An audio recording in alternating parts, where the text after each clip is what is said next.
Sirigu, Trapp, Areola, Buffon, voilà 4 gardiens et presque une dizaine d'années que le Paris Saint-Germain se cherchait un gardien de but à la hauteur de ses ambitions européennes. Alors quand Keylor Navas, protagoniste de choix du long règne européen du Real Madrid de Zidane, débarque début septembre 2019, les avis sont unanimes. Cette fois, c'est le bon. Et 1 an et demi plus tard, force est de constater que le constat est indiscutable. Avec 34% de tirs arrêtés cette saison, il présente le deuxième meilleur ratio dans le top 5 européen, juste derrière Oblak, et demeure à l'image de ses prestations fantastiques en C1, une référence mondiale à son poste. À ce prix-là, Paris a clairement signé l'affaire de l'année, voire de la décennie. Pourquoi Navas est la meilleure recrue parisienne de l'ère QSI? C'est ce qu'on va voir dans cette nouvelle analyse. Bienvenue à Footland, le monde du football.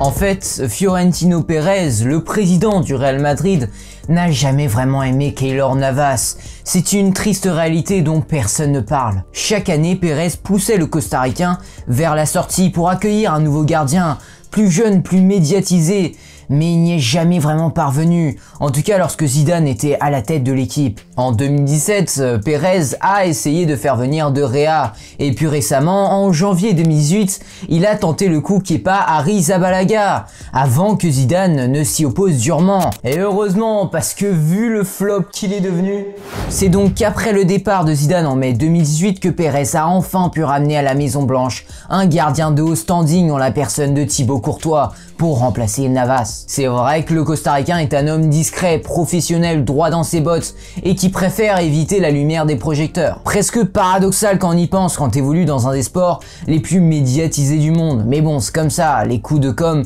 ou les beaux discours, ce n'est pas pour lui. Alors quand Florentino Pérez impose son chouchou Thibaut Courtois comme numéro 1 de la Maison Blanche, la pilule, tu vois, elle n'est pas bien passée. Le Belge est plus grand, plus jeune, plus bankable, plus médiatisé. Meilleur? Mais bon, le football peut parfois être très cruel. Keylor prend alors la porte 1 an plus tard, sans la reconnaissance qu'il méritait, après avoir absolument tout gagné avec le Real Madrid, dont 3 Ligues des Champions. Nous à côté, on en a pleinement profité et Keylor Navas débarque donc à Paris pour seulement 15 millions d'euros, et ce, à la toute dernière journée du mercato d'été 2019. Comme quoi, ça peut se jouer de peu ce genre de transfert. Et pour bien humilier les supporters madrilènes, tant qu'on y est, on va leur envoyer un petit Areola en prêt, croyant soudainement capable de faire quoi que ce soit dans un club où la pression est encore bien plus grande qu'au PSG. Bref, une belle affaire en somme, on attendait un tel gardien dans la ville lumière depuis si longtemps. Alors maintenant qu'on a vu comment est-ce que le PSG a pu s'offrir Keylor Navas, il est temps de trancher. Est-ce que c'est la meilleure recrue de l'ère QSI?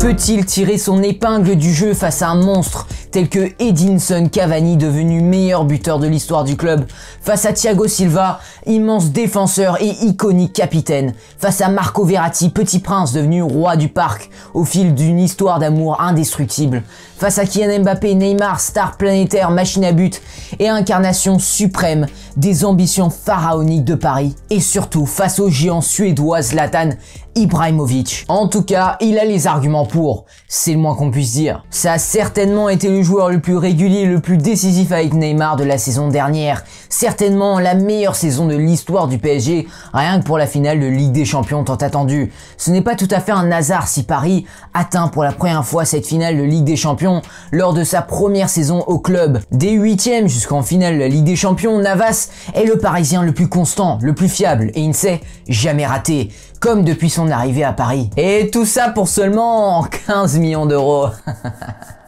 Et pour la petite anecdote les gars, le dernier à avoir fait ce trajet du Real Madrid au PSG était resté pour 2 fois la somme qu'on a payée pour Keylor Navas. C'est pas grave Rézé, t'as marqué 2 buts putain. Pleure pas, non pleure pas. Pleure pas Rézé, putain. Preuve que même un club comme le PSG peut gagner en maturité. En revanche, il y a une autre majeure recrue de l'ère QSI qui peut regarder Navas dans le blanc des yeux pour ce qui est rapport qualité-prix. C'est Zlatan Ibrahimovic. Recruté pour 21 millions d'euros seulement si le PSG est entré dans la cour des grands, c'est bien grâce à lui Ibrahimovic garde un avantage que le Costaricain ne pourra jamais lui disputer dans l'histoire du club. Il a fait grandir le club en le réinstallant sur la carte du football européen. Son transfert immortalisé au Trocadéro a fait entrer le PSG dans une autre dimension et sur le terrain, le charismatique Ibra a tenu son rang. C'est avec le Suédois triple meilleur buteur de Ligue 1 que Paris a recommencé à gagner et à régner sans partage sur la France. Tout cela contre 20 millions d'euros. Une broutille au regard de l'héritage laissé par le Z. Et même aujourd'hui, il a un énorme impact sur son club actuel, l'AC Milan. Éloigné des terrains récemment pendant 1 mois et demi, on a vu que Zlatan n'est malheureusement pas éternel et ses blessures sont là pour rappeler que même lui vieillit. Toutefois, dès qu'il est sur le terrain, son âge ne se fait pas sentir cette saison et permet jusque-là aux Milanais d'être leader du championnat avec 3 points d'avance. Inespéré si on revient à la situation où était le club quand le Suédois est revenu il y a 1 an, à une triste 11e place en championnat. Aujourd'hui, l'AC Milan est un candidat crédible au Scudetto. L'effet Zlatan, les gars. Bref, Zlatan Ibrahimovic est une légende du football et surtout une légende parisienne. Mais il y a une chose que Navas a de plus que le géant suédois. C'est simple, le gardien parisien est la seule grande recrue de l'RQSI à laquelle on ne peut rien reprocher. Ligue 1, Ligue des Champions, grandes affiches ou matchs du samedi après-midi, le portier s'est montré décisif absolument partout. Du quart de finale de C1 contre l'Atalanta au Traquenard Angevin samedi dernier, il est très souvent le joueur le plus décisif sur la pelouse. Quand Ibra disparaissait dans le tableau final de Ligue des Champions, Navas porte les siens. Mais s'il y a bien un terrain sur lequel Navas ne soutient pas la comparaison, c'est celui de l'image et c'est d'ailleurs certainement pour ça que Florentino Pérez ne voulait pas de lui. L'ancien madrilène ne joue pas dans la même catégorie que Neymar, sans doute le joueur le plus célèbre à avoir évolué en Ligue 1, Mbappé ou encore Zlatan Ibrahimovic. Voilà, c'est un homme discret qui évite tout ce qui est médiatisation, mais en même temps, il en faut de ce genre de joueur dans le vestiaire, ce genre de joueur qui va faire le travail de l'ombre. De façon plus générale, Marco Verratti paye trop souvent son physique aléatoire, Thiago Silva son mental friable, Mbappé et Cavani comme Ibrahimovic leur manque d'impact dans les grandes affiches, Neymar ses si nombreuses blessures au moment charnière. Navas est le seul avec Marquinhos sans doute, mais dans une moindre mesure, auquel on ne peut absolument rien reprocher parmi les grandes recrues de l'RQSI.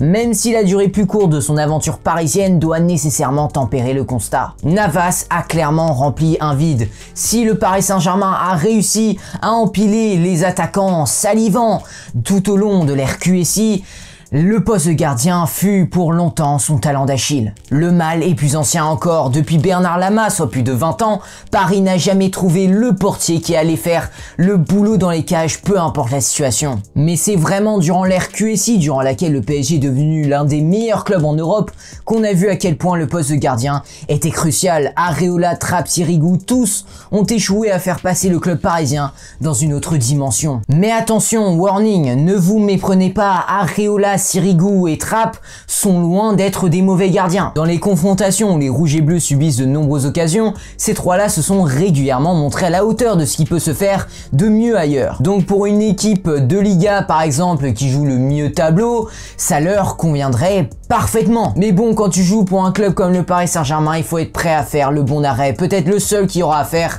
durant 90 minutes. En Ligue des Champions, il n'y a pas tant d'occasions que ça, donc c'est crucial. Et là, patatras, que ce soit Sirigu, Areola ou Trapp, ils se sont tous plus distingués pour leur manque de concentration ou leur erreur de placement que par leur réussite sur ce plan-là.